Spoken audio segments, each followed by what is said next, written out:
Shostak is a transgender advocate from Edmonton who focuses on diversity, inclusion, stakeholder collaboration, and engagement with a focus on the LGBTQ+ community. Please join me in welcoming my friend, Stephanie Shostak.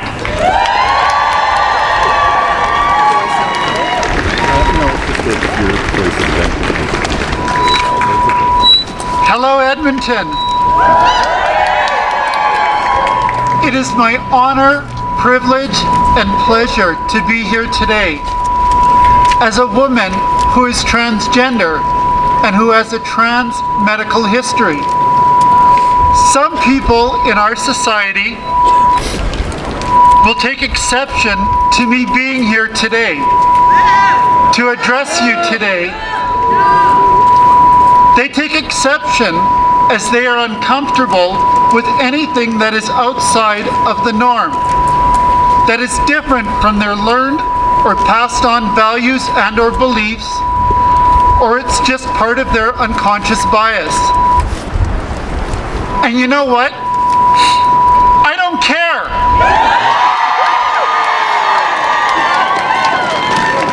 That is their issue, not mine. Living your true, authentic life is the daily practice of being who you are, who you're supposed to be, and to embrace who we are. I will always embrace the things that make me unique, even though it makes others uncomfortable.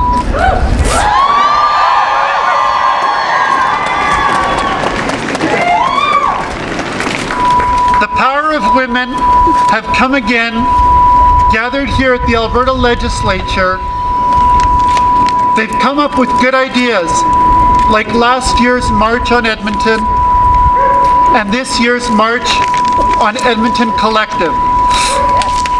It is the power of women that will ensure that the voices of the people, especially women, will always be heard.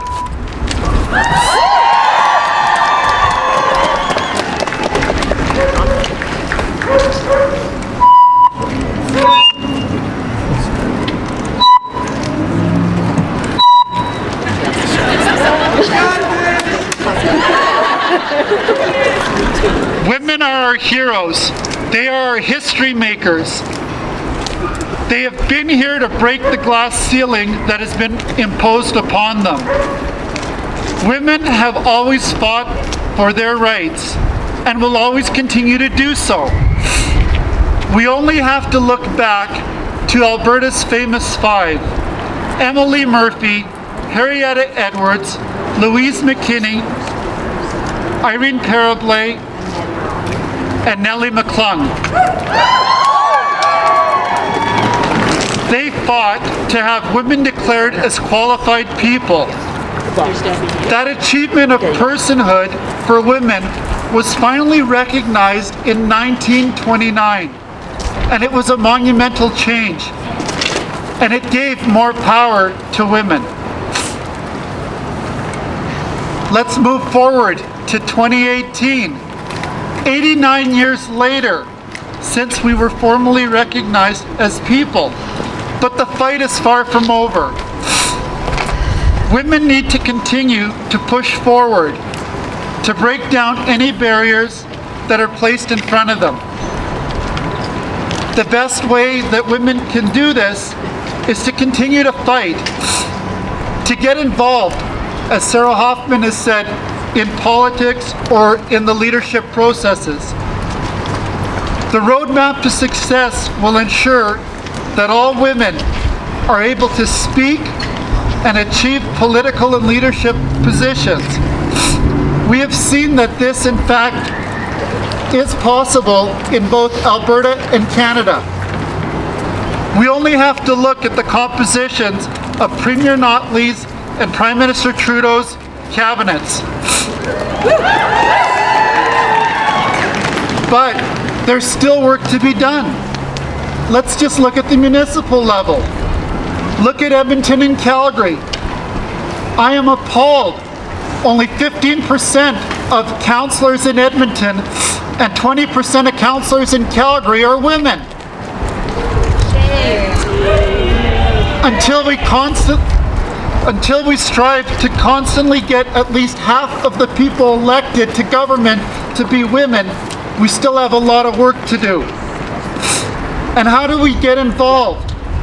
We need to get involved and we need to stay involved. We believe in the power of women to change lives, to change their communities, and to change the world. Yet, today, too many women are prevented from enjoying their full human rights because of discrimination, inequality, poverty, and violence. This is why we need women to stand up together, to support each other in these endeavors and to make our voices heard.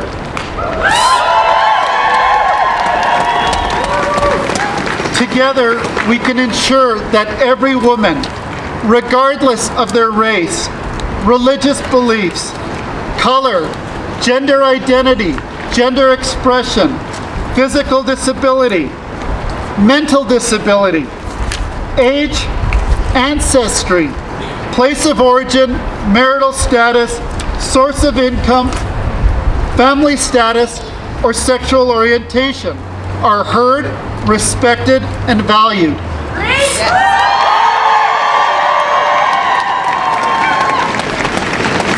Women should never doubt that they are valuable, that they are powerful, and that they deserve every chance and every opportunity in the world.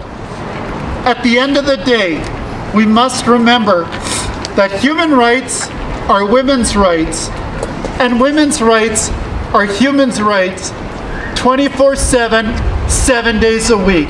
Thank you.